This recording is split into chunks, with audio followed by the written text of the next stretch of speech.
All right, we'll give it a good minute or so for people to log in.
All right, we'll get started.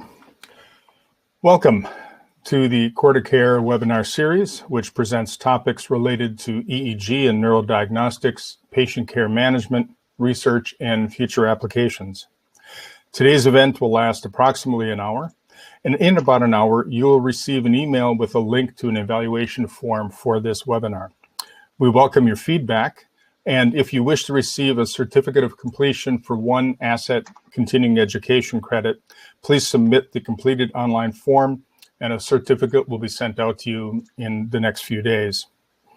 On this webinar platform, you may enter in questions in the chat area, which, time permitting, we will address at the end of the presentation.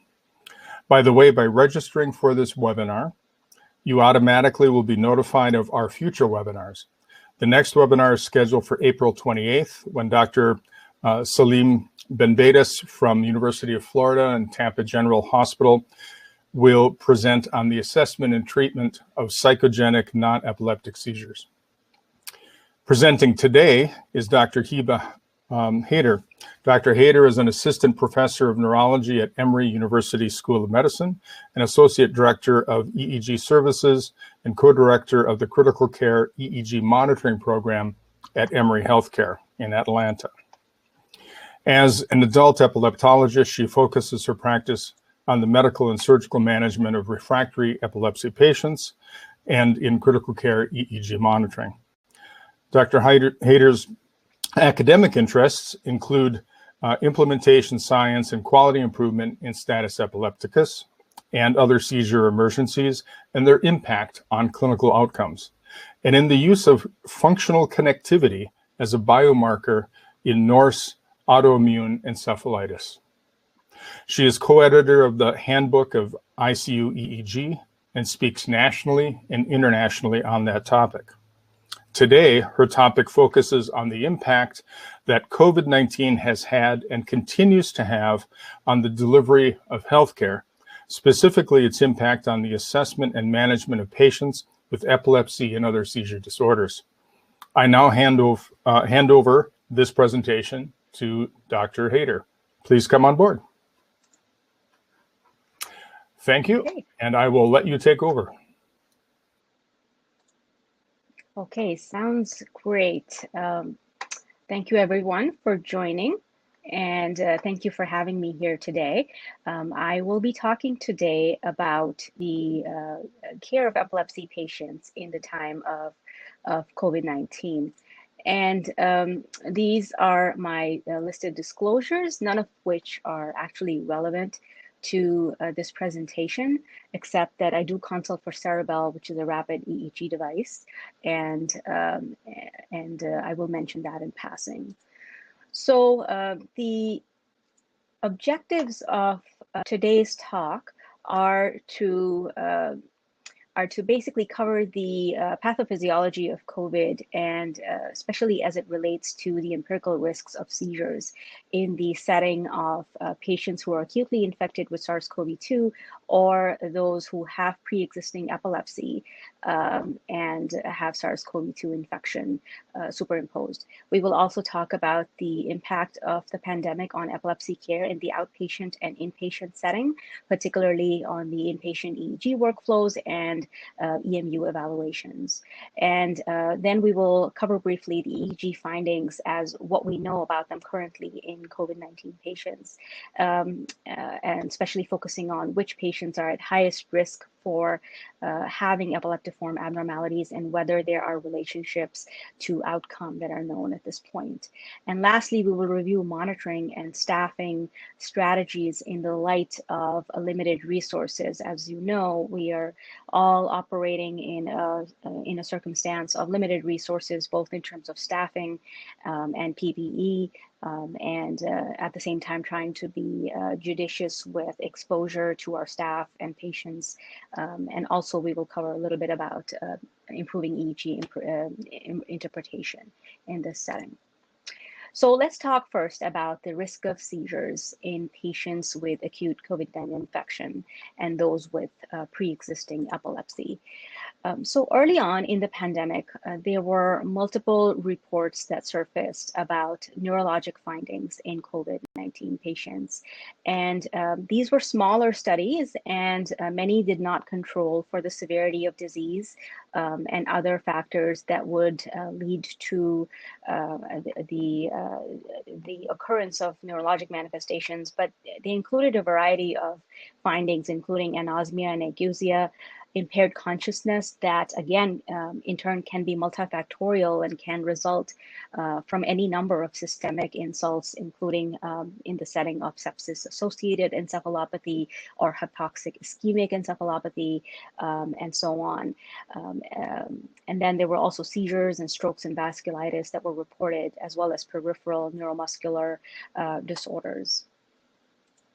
But then a larger study that was a retrospective study from China of lab-confirmed SARS-CoV-2 infected patients that included both outpatients and inpatients, 1,100 patients total, came out that again showed that there were no definitive signs or symptoms, neurologic signs or symptoms on presentation.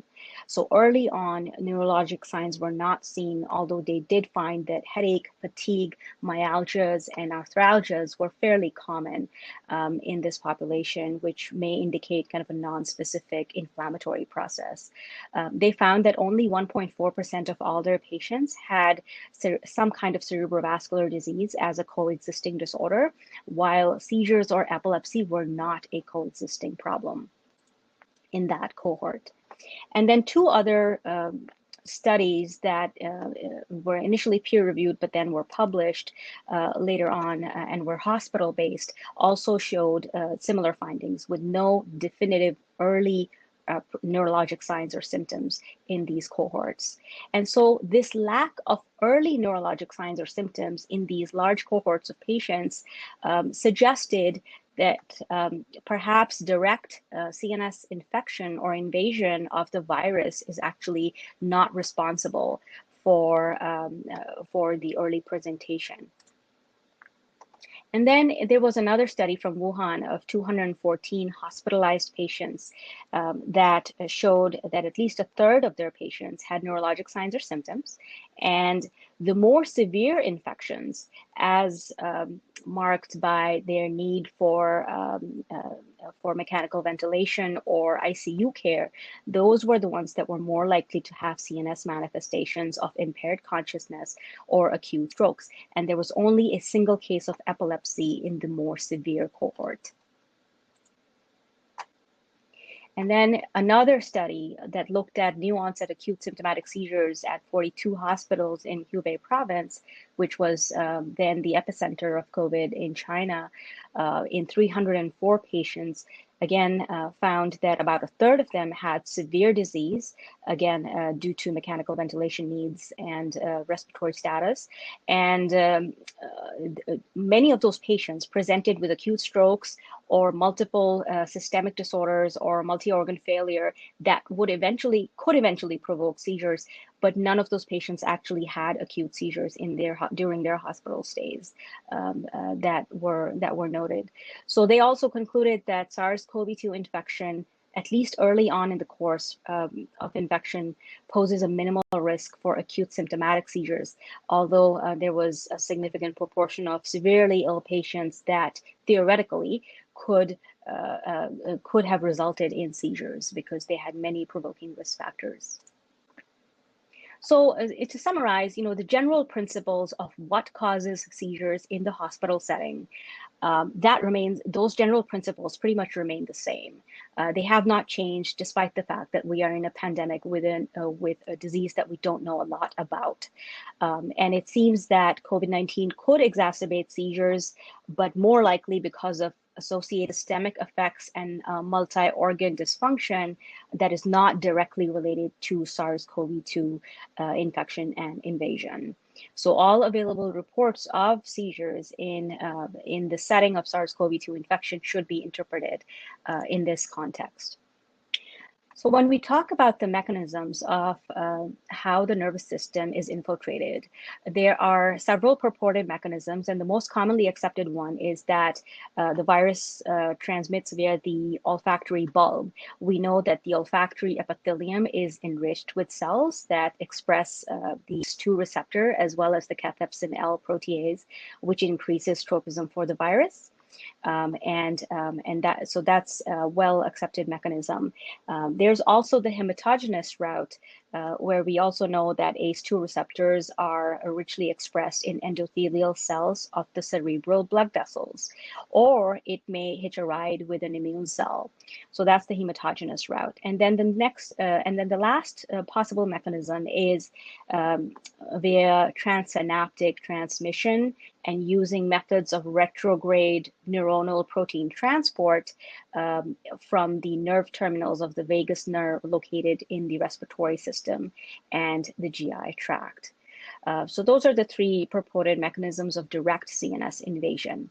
But overall data is mounting that those direct mechanisms of viral neurotropism are likely responsible for a very small number of cases that result in neurologic dysfunction. So this direct invasion is probably rarely results in that consequence. Most neurological manifestations are seen in patients who have a very hypercoagulable state or a hyperinflammatory state ongoing.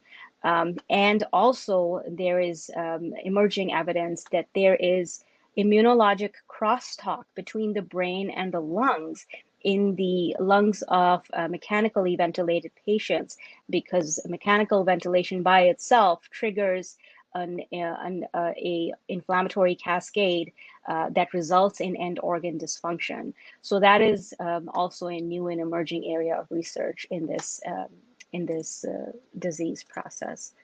So to summarize the risk of seizures and the risk of worsening of epilepsy patients with COVID infection, we covered that there is minimal early involvement in patients that argues against direct CNS invasion. And this is relevant for when you consult on neurology on patients who are not neurological patients and don't have pre-existing brain lesions, and they have acute infection with COVID-19. Later manifestations could be related either to systemic complications of severe cases of infection or direct CNS invasion. We don't have enough data to be conclusive about that. And then seizures and epilepsy are very infrequently worsened by COVID-19. And more commonly, this is seen with severe cases. And of all the systemic and environmental factors that relate to COVID-19 infection provoking or causing seizures, an underlying susceptibility to epilepsy is likely a very significant factor, although there are very small numbers of patients to kind of glean this data from. So now we'll move on to epilepsy care during the pandemic. And as you all know, pretty much every aspect of healthcare has been impacted by the pandemic. And these are the results of a survey. The members of the American Epilepsy Society were surveyed between April and June 2020. And their response rate actually was only 9%. And so they had 337 respondents to analyze after screening out those who were non-completers and those who did not who were not directly involved with patient care, and the majority were physicians from the U.S. And what they found was that majority of them felt that their patients experienced at least some barriers in terms of receiving appropriate clinical care, receiving timely neurophysiologic procedures and elective surgeries. Medication shortages were noted by about a third of respondents, with no particular patterns in the types of medications involved, although this was early on in the pandemic and has probably since then has changed. So that is a limitation, that this was a survey just in a snapshot in time in a rapidly changing, rapidly evolving situation. And the barriers that most of them appreciated was the loss of employment and financial stressors leading to a lack of insurance coverage and the lack of access to healthcare services due to closures and restrictions in elective care.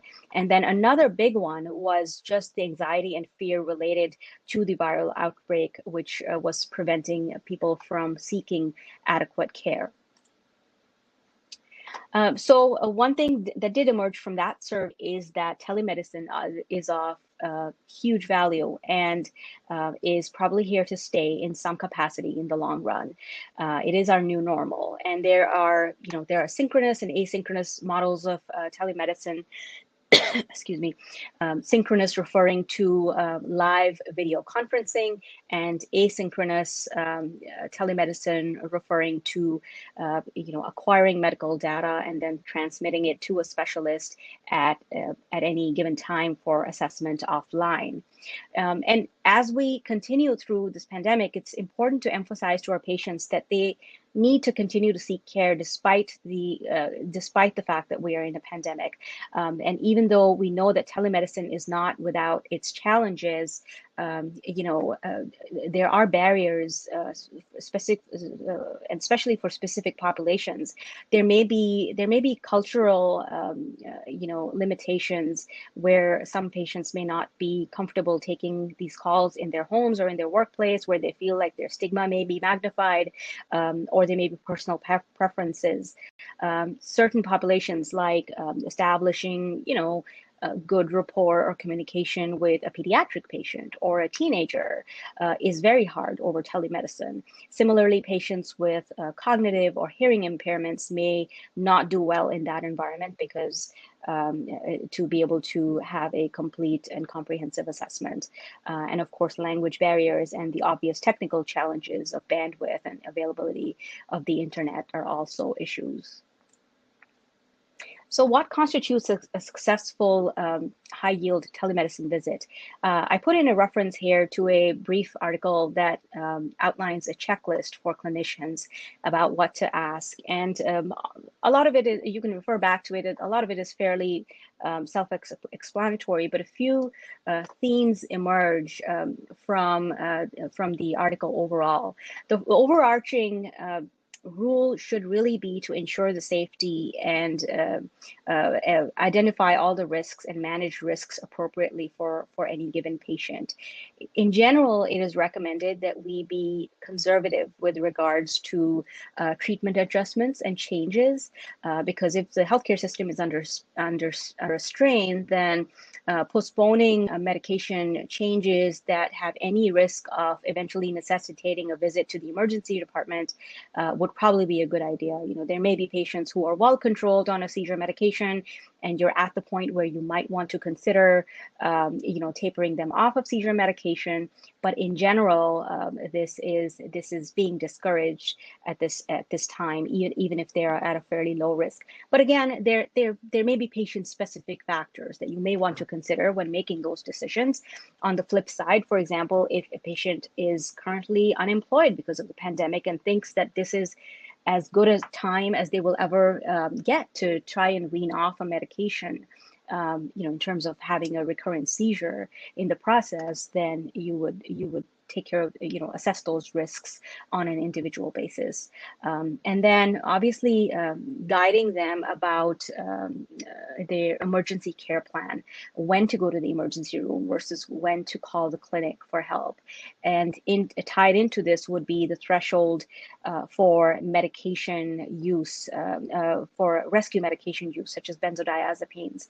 You may find that even very well-controlled patients may warrant a prescription for a benzodiazepine just temporarily to, if they have auras or easily perceived aura that results in seizures, they may want to minimize their risk by using a rescue medication in that instance. The other thing to keep a good pulse on is mood disorders. So there are several well-validated questionnaires out there for the assessment of depression, anxiety, and quality of life. We all know about these, but I think they have a lot of value if they can be incorporated somehow in your clinical workflow. It's easier to keep a longitudinal assessment of how your patient is doing rather than depending on a subjective report of how the patient may be feeling the day of their appointment. A quick word about anti-seizure medications.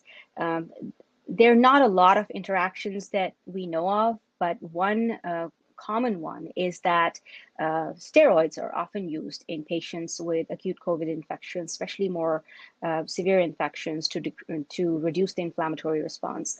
And plasma levels of steroids can be reduced by enzyme-inducing seizure medications like phenytoin and carbamazepine and phenobarbital and so on. And so it's important to be aware of that interaction, because if a person is on an enzyme-inducing anti-seizure medication, then they may require higher doses of steroids to have the same effect. And the other thing is that orally given steroids have a pretty significant first pass metabolism through the liver when they are absorbed. And so that decreases their levels even further.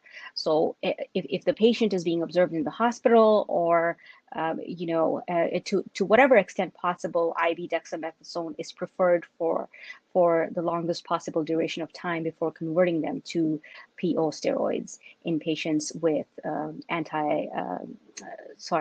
patients with enzyme-inducing agents on board. And the last thing is in this realm is that first seizure in a patient with acute COVID-19 should be dealt with as a first seizure in any other instance.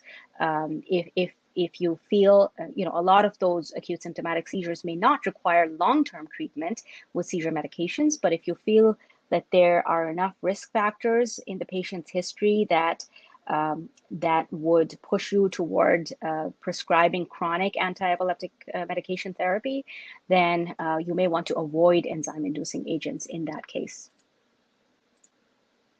And just to stress again that mental health considerations, there's layers upon layers of stress on our patients that are related not just to their epilepsy and seizures and stigma and the side effects of their treatments and so on, but also related to their limitations during the pandemic, just ranging from basic anxiety about it to limitations of not being able to follow their routine and having to stay indoors, and caregiver stress and the economic insecurity that comes from it. So to keep a pulse on that. Several organizations have a lot of really comprehensive resource pages out there, including the ILAE, the AES, and the AAN, and you can go and check those out. These are both patient-facing information as well as physician-facing, and I would encourage you to bookmark those and potentially share the patient-facing ones with your patients, because these are good sources of information. So now we'll go to the EEG findings, what we know about that in COVID patients, and focusing on which patients would be at highest risk of epileptiform findings. So this is probably not news to most of you. We know that in the inpatient setting, in the critical care setting especially, most seizures that we encounter are non-convulsive or silent seizures. Patients are not convulsing. They may have some kind of very subtle symptom, but like nystagmus or hippus or a facial twitch or a gaze deviation or just impaired consciousness. But for the most part, there's really not a whole lot going on. And this graph here shows a summary of some of the data looking at the prevalence of non-convulsive seizures and non-convulsive status, which is the blue and the red bars respectively, in several different cohorts of patients. And as you can see, the highest risk is patients who have generalized convulsive status and are altered after that. And of course, pretty significant incidences of seizures and status in all these other cohorts. This is not meant to be an exhaustive, summary of the literature on this. And it's important to know when reviewing these kinds of graphs is that these are all biased assessments, right? These are patients who we chose to hook up to continuous EEG because we thought that they may have an increased risk of seizure for some reason or the other. So these are not true epidemiological assessments, but nevertheless, for patients who we do decide to hook up, the yield of continuous EEG is fairly substantial, considering that it is a non-invasive diagnostic test. After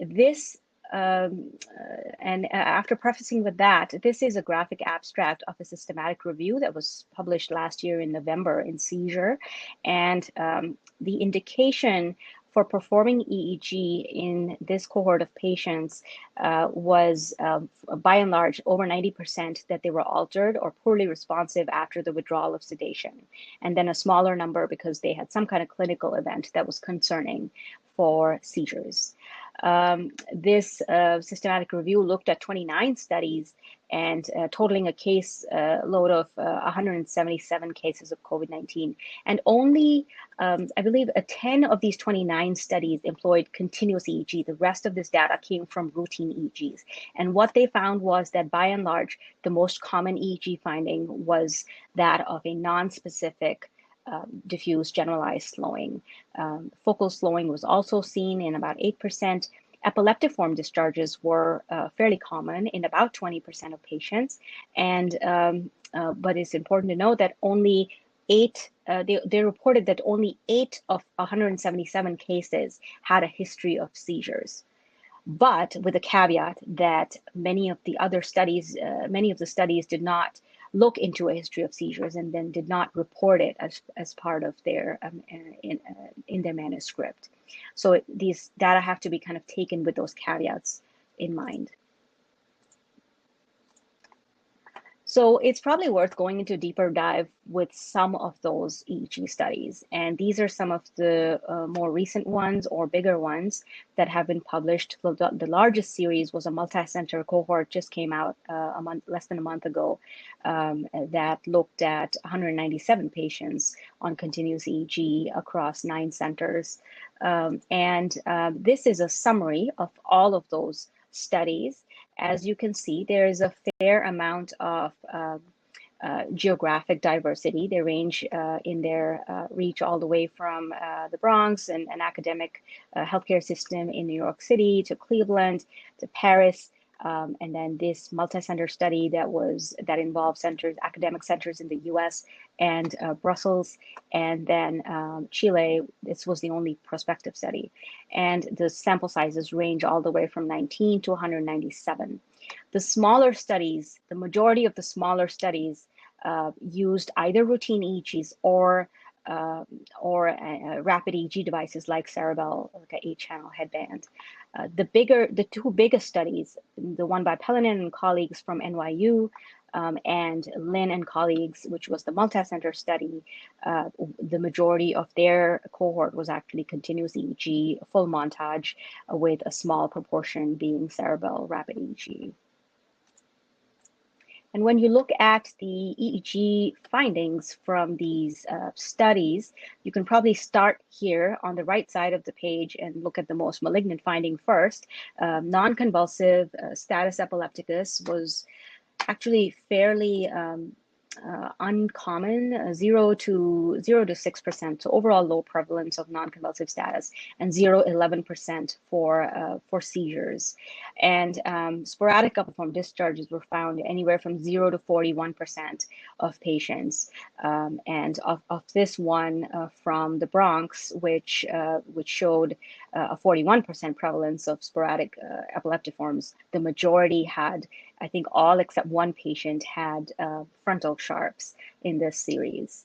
Again, the caveat, and similarly, similar to that systematic review, that the most common finding was diffuse slowing. And when you consider the yield of epileptiform findings across these studies, it's important to note the caveat that a large number of them were either on anti-seizure medications or sedation. And a small proportion of many of the cohorts had a history of epilepsy. Predictors of epileptiform findings: the NYU study showed that having epilepsy or a seizure prior to hookup to EEG those two were independent predictors of having epileptiform EEG findings later on. The multi-center cohort by Lin et al. Showed that, again, preceding clinical seizures, that increased significantly the odds of being in non-convulsive status epilepticus or having electrographic seizures. And also that a pre-existing intracranial lesion on neuroimaging was more likely to be associated with non-convulsive status epilepticus. And again, in the remainder of the studies, these things did not quite pan out. They did not, severity of disease or presence of clinical seizure or presence or absence of imaging findings were not significantly correlated. But again, small studies, difficult to find an effect in that case. Timing and duration. This graph is from the NYU study, which was, again, the second largest series. And the graph here shows the duration of hospital admission, going all the way from the beginning, 0 days, all the way across over a month. And the y-axis, each point is a patient. And so the length of the lines here indicates the length of monitoring of the patients and why they were monitored for varying indications. And they found that there was a bimodal distribution during the course of the hospitalizations, where there was an early initiation of continuous EEG for a good chunk of patients here, following, these were either patients following cardiac arrest or those admitted with seizures, or later on, several days out, where testing was ordered, EEG was ordered primarily to evaluate for persistent encephalopathy, with a median monitoring duration of 1.3 days. And these were the indications. In terms of outcome, the NYU study did not find that EEG findings correlated with mortality at all. The other big study by Lin and colleagues found that electrographic seizures were an independent predictor of in-hospital mortality, and also hospital length of stay increased in the presence of non-convulsive status epilepticus. Okay, so summary about the EEG findings. There's no EEG signature for COVID. The most common EEG finding is diffuse slowing. And initial EEGs typically do not show an encephalitis or cortical irritability, although it has been reported. And again, the bigger series are confounded by the fact that a lot of those patients are on sedation or anti-seizure medications.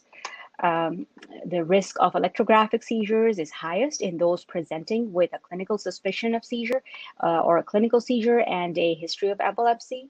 And it still remains to be shown about which subsets of patients will have epileptiform findings, when they will have them, what the severity will be, and why what the etiologies are.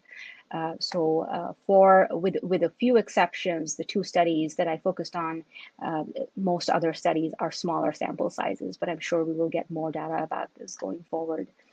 So moving on to COVID, screening and triage for EEG. So in the outpatient setting, it goes without saying that COVID positive and patients under investigation, likely you can postpone most outpatient EEGs. This is it's unlikely to be detrimental in most cases. But overall, it's important to just consider the clinical impact of why you're doing the EEG as an outpatient for an outpatient. If you already have a treatment, if you've evaluated the patient, if you already have a treatment plan formulated, then what is the EEG at that point going to change? That should be an important consideration.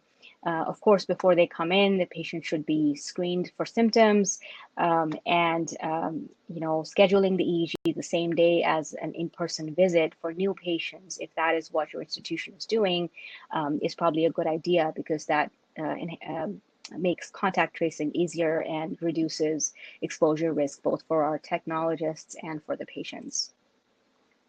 There is a lengthy guiding kind of document on the NAEC website that is the combined expertise of representatives from the ACNS, AES, ASET, and the American Academy of Neurology, that talks about all the considerations that need to go into reopening epilepsy centers in the light of the COVID pandemic. And it's a really great document. I would encourage you to look at that if about questions related to this. But we'll cover some of this in a bit of depth. When it comes to screening and triage for epilepsy monitoring units, we know there have been several surveys that have shown this, that epilepsy monitoring units had to close down across the country, across many countries, really, and many of them are now starting to reopen, probably not to full capacity for the most part. So it's important to risk stratify who needs epilepsy monitoring unit evaluations and how quickly.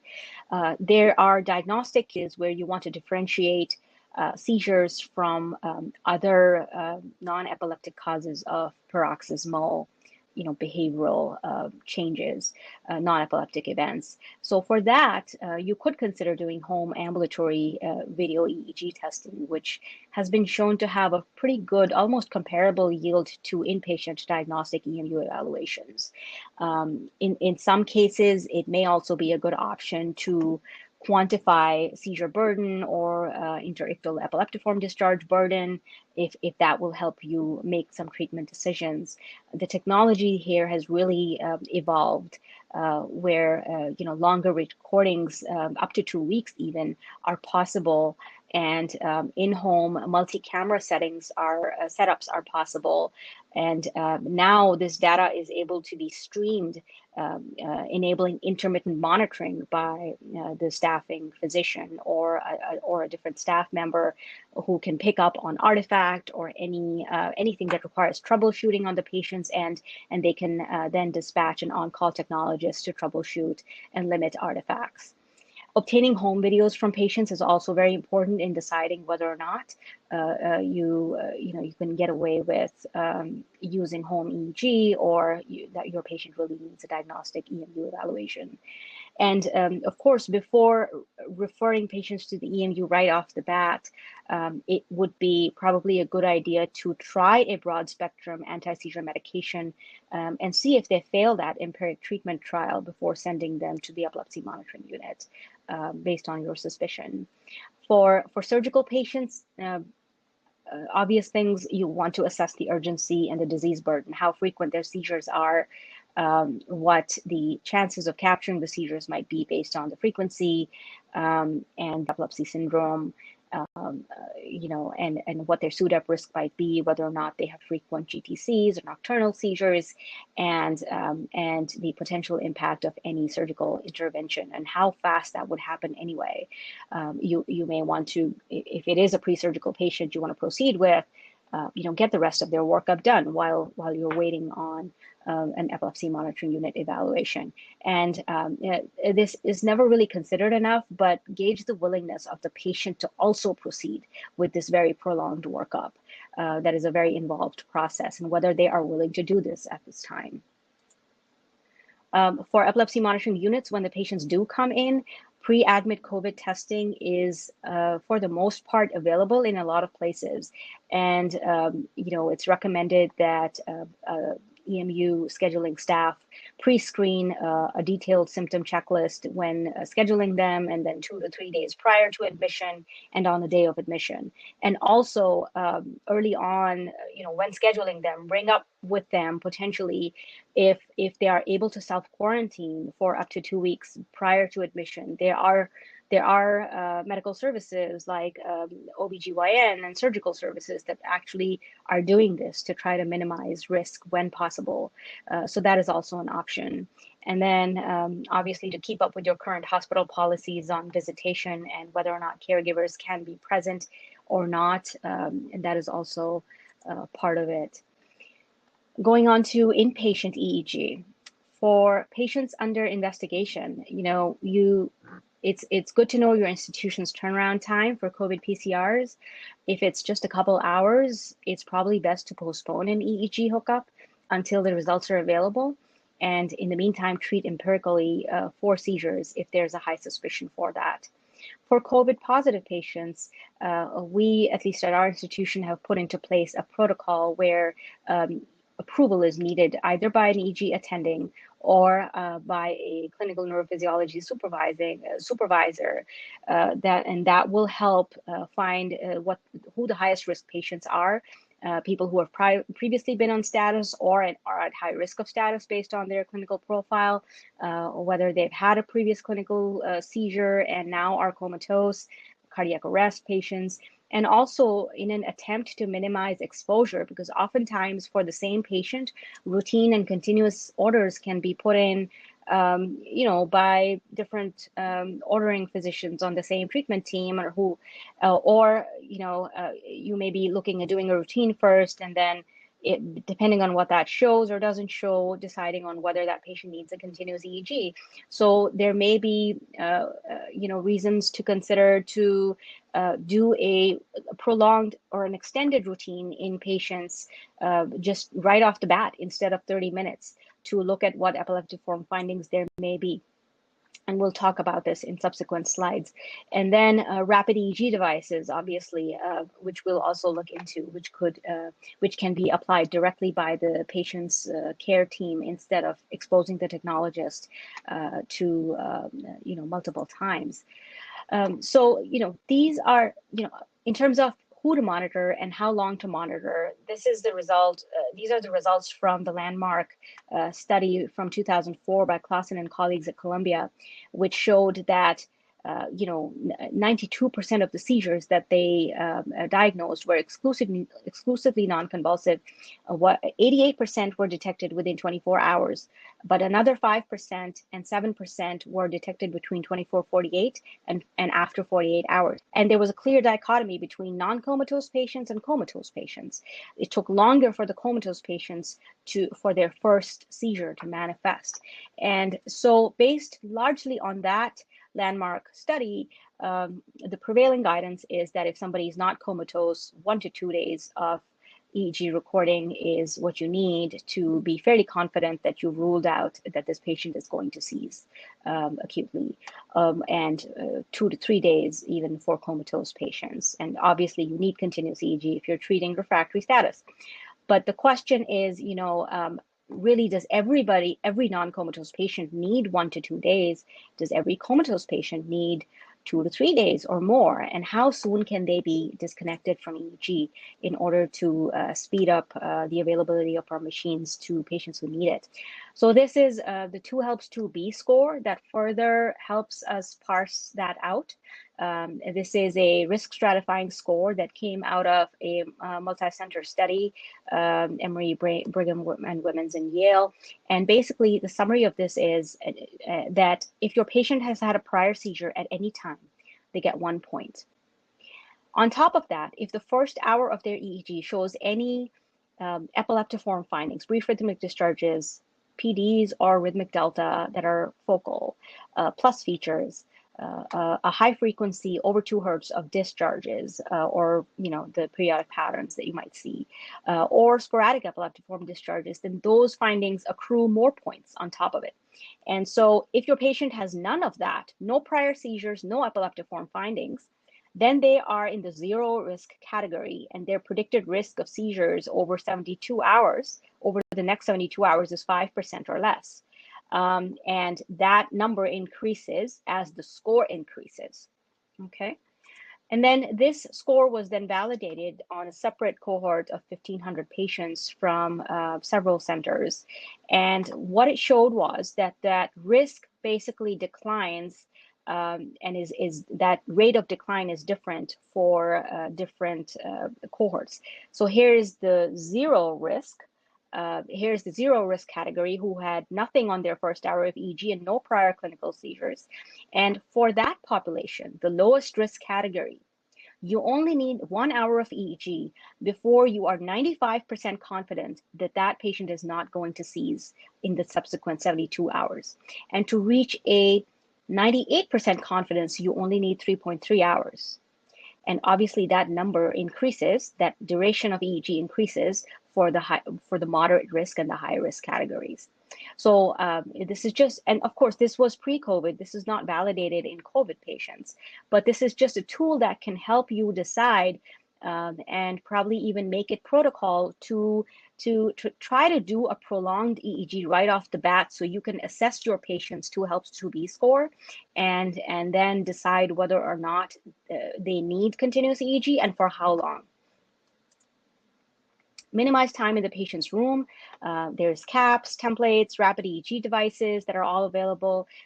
They do come with some limitations, obviously. They can be sometimes prone to artifact, even though they speed up time to hook up pretty significantly and decrease our technologist exposure. The quality can vary and deteriorate over time. Considering other alternatives to collodion, which can be time consuming and also involves the use of an air hose, which can potentially be an aerosolizing procedure. So your techs may, if it's going to be a few hours of EEG, they may consider just a simple head wrap or a EC2 paste or something else. Also, keeping the acquisition machine outside the room of the patient may also be an idea to prevent them from having to go in for restarting the study and so on. As you know, healthcare workers have a pretty high risk of contracting COVID-19, and this risk is actually high in ethnic minorities.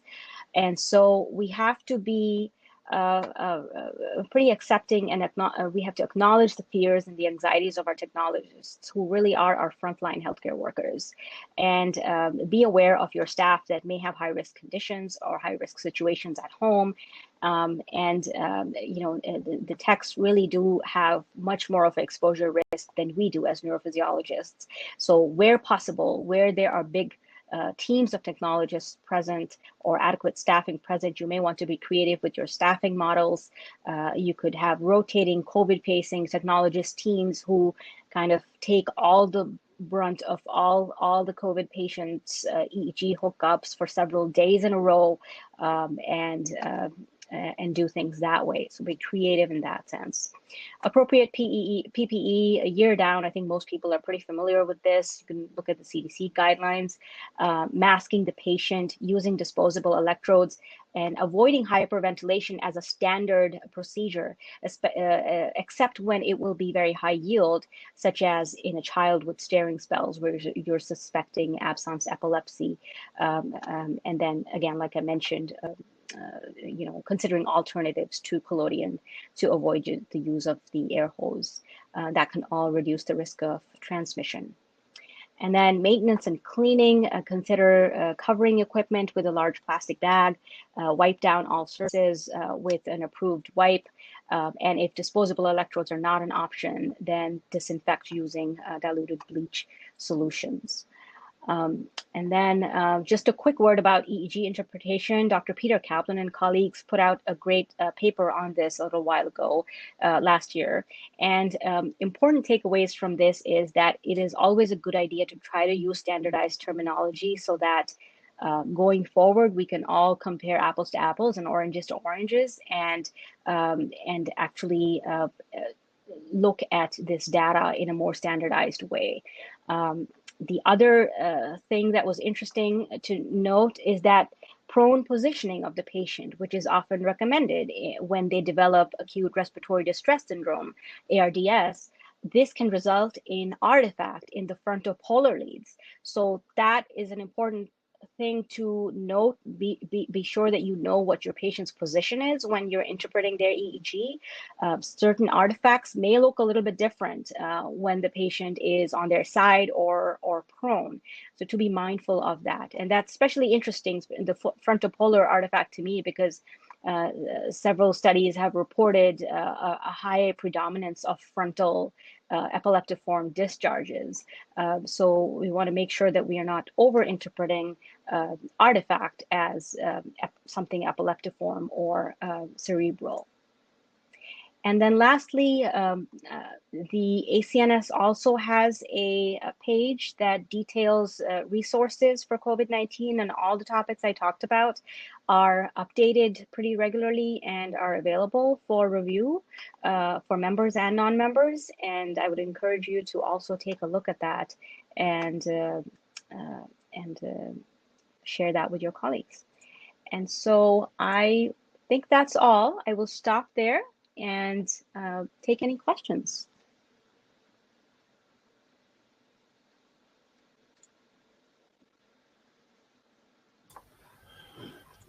So we will wait a few minutes for questions. If anybody has them, they can go ahead and enter them into the chat area, and we'll take care of them.